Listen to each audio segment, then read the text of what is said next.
MLC అభ్యర్థుల విషయంలోనే అంతా చర్చ జరుపుతున్నారు. అంతేకాకుండా అసలు ఇక రేవంత్ రెడ్డి కోరలు పీకేసిండు రాహుల్ గాంధీ అనేది కూడా అంటే జరుగుతున్న పరిణామాలు చూస్తుంటే మాత్రం పక్కా ఇది వాస్తవం అనేది తేలుతుంది.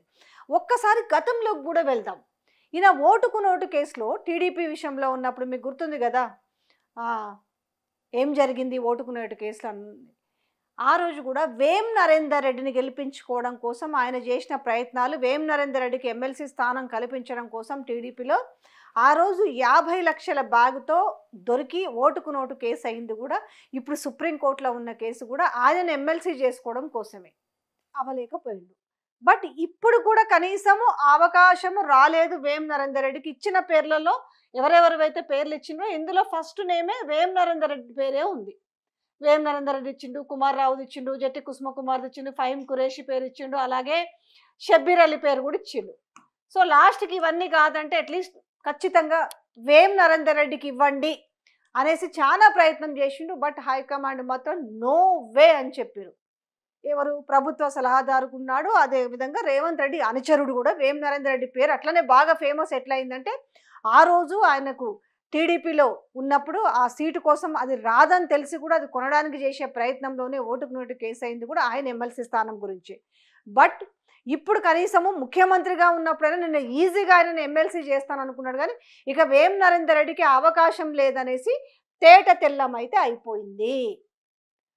ఎక్కడో ఇంట్లో కూర్చున్న రాములమ్మకి విజయశాంతికి ఎమ్మెల్సీ స్థానం దక్కింది, కానీ వేం నరేందర్ రెడ్డికి మాత్రం ఆ స్థానం కల్పించలేకపోయింది రేవంత్ రెడ్డి. గతంలో వైఎస్ఆర్ పీరియడ్లో ఇదే ఆయనకు ప్రభుత్వ సలహాదారులుగా ఉన్న కేవీపీకి ఆయన రాజ్యసభ సభ్యునిగా ఇప్పించుకున్నాడు.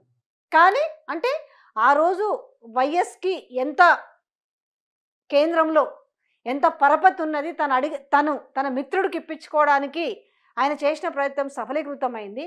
ఈరోజు ఈయన తన మిత్రుడికి ఇప్పించుకోవడానికి ఈయన సఫలీకృతం కాలేకపోయిండ్రు అని అంటే ఈ రకంగా అసలు ఇక సెంట్రల్లో కానీ స్టేట్లో కానీ ఏమీ పవర్ లేదు రేవంత్ రెడ్డికి అని అర్థమైంది. ఎందుకు జరుగుంటుంది ఇదంతా అంటే హైకమాండ్ అనుగుణంగా లేకపోవడం వలన, లేదంటే ఉన్న 3 రాష్ట్రాల్లో ఇక్కడ కూడా పార్టీ దొబ్బేట్టుగా ఉంది అన్న నేపథ్యంలోన ఇప్పుడు వచ్చిన వాళ్ళే చూసుకుందాం. ఫర్ సపోజ్ ఇప్పుడు అద్దంకి దయాకర్, ఇది ఉత్తమ్ కుమార్ రెడ్డి ఖాతాలోకి పోయింది. అద్దంకి దయాకర్కి వచ్చేసి ఉత్తమ్ చెప్పాడంట, మంత్రి ఉత్తమ్. తర్వాత రెండోది వచ్చేసి ఇప్పుడు శంకర్ నాయక్ ఉన్నాడు కదా, శంకర్ నాయక్ వచ్చేసి ఈయన జానారెడ్డికి ఎప్పుడో అనుచరుడు కాబట్టి ఈయనకు జానారెడ్డి సిఫార్సు చేశారు. సో అద్దంకి దయాకరు అండ్ శంకర్ నాయక్ వచ్చేసరికి దాని తర్వాత విజయశాంతి, ఆమె డైరెక్ట్గా లాబింగ్ చేసుకుంది.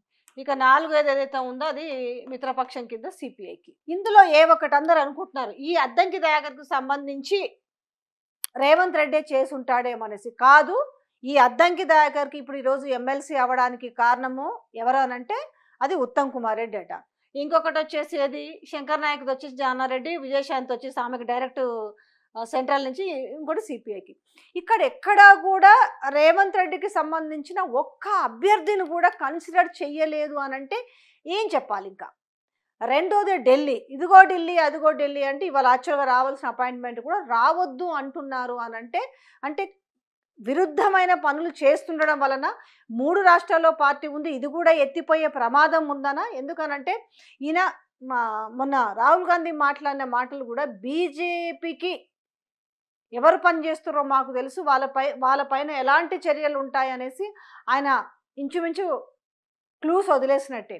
అంటే ఇప్పుడు తెలంగాణ ముఖ్యమంత్రి రేవంత్ రెడ్డి బీజేపీకి పనిచేస్తున్నాడా అంటే నిజంగానే తెలంగాణలో కాంగ్రెస్ ప్రభుత్వం కూలబోతుందా అనడానికి జరుగుతున్న పరిణామాలే మరి దీనికి సొల్యూషన్ చూపిస్తుందా అనిపిస్తుంది. ఎందుకంటే ఈయన మాట్లాడిన మాటలు కూడా, వనపర్తి సభలో మాట్లాడిన మాటలు కూడా ఎట్లున్నాయి, నన్ను సంవత్సరానికే దిగిపోమ్మంటున్నారు, ఈ పాలమూరు బిడ్డ మీద అంత పగెందుకు అని మాట్లాడిండు. కాబట్టి ఇటు దిగిపోమ్మంటుంది ఎవరు చెప్తున్నారు? ఈ ప్రభుత్వం కూలదోసుకోవడం కంటే బెటర్‌గా సీఎం అనే వ్యక్తిని మారుద్దామా? లేదంటే స్టార్టింగ్‌లోనే కూరలు పీకేసి ఆయన్ని అట్లా ఉంచుదామా సచ్చిన పాము లెక్క అనేసి. ఇంత ప్రతిష్టాత్మకమైన ఎమ్మెల్సీలు అంటే రాష్ట్రంలో 5 ఎమ్మెల్సీలు ఖాళీగా అయిన నేపథ్యంలో సో 4 ఎమ్మెల్సీలకు సంబంధించి రేవంత్ రెడ్డి ఖాతాలో ఒక్కటి కూడా లేకపోవడం అంటే అంతా తానై వ్యవహరిస్తున్నట్టుగా అంటే కింద ఉన్న మంత్రులు కూడా ఇప్పుడు సక్సెస్ అయినట్టు అనుకోవచ్చా? ఇన్ని రోజులు చెప్తున్న అన్ని వార్తలు కూడా ఈరోజు నిజమే కదా. అంటే ఏదో అన్నీ కూడా తప్పుడు వార్తలు చెప్తున్నారు అని మాట్లాడిన నేపథ్యంలో ఇవన్నీ నిజమే కదా. సోర్స్ లేకుండా నేనైనా ఇంకోరైనా ఇంకొకరైనా ఎవరు కూడా సోర్స్ లేకుండా న్యూస్ చెప్పారు. ఈ నేపథ్యంలో ఈరోజు జరిగిన ఎమ్మెల్సీ దాంట్లో వేం నరేందర్ రెడ్డికి అంతగా పట్టుబట్టినప్పటికి కూడా వేం నరేందర్ రెడ్డిని కన్సిడర్ చేయలేదని అంటే ఏమనుకోవచ్చు? ఇంకొకటి ఇక్కడ విజయశాంతి కూడా ఒక విధంగా ఆమె నక్కని దొక్కొచ్చింది అనుకోవాలి. నక్క తోకని దొక్కొచ్చిందా లేకపోతే ఏకంగా నక్కనే దొక్కొచ్చిందంటే అసలు ఆమె ఎలక్షన్ల ముందు పెద్దగా ఆమె పార్టిసిపేషన్ ఏమీ లేదు. అంతకుముందు బీజేపీ నుంచి మళ్ళీ కాంగ్రెస్లోకి వచ్చింది. దాని తర్వాత నాకు ఆమె ప్రయారిటీ ఇవ్వలేదు. ఎందుకంటే రేవంత్ రెడ్డి ఆమెకి ఎలాంటి ప్రయారిటీ ఇవ్వలేదు అసలు. ఆమె అప్పుడు కూడా అసంతృప్తి వ్యక్తం చేసింది. ఇక ఎలక్షన్ల తర్వాతనైతే ఆమె ఎక్కడుందో కూడా ఎవరికి తెలియదు. పార్టీకి సంబంధించి కానీ రాష్ట్రంలో జరుగుతున్న ఏ పరిణామాలపైన కూడా ఒక్క స్టేట్మెంట్ ఇచ్చిన దాఖలాలు లేదు. ఆమె పబ్లిక్లోకి వచ్చిన దాఖలాలు లేదు. అయినప్పటికీ కూడా ఈరోజు ఈయనకు విరుద్ధంగా ఉన్న మనిషి విజయశాంతి.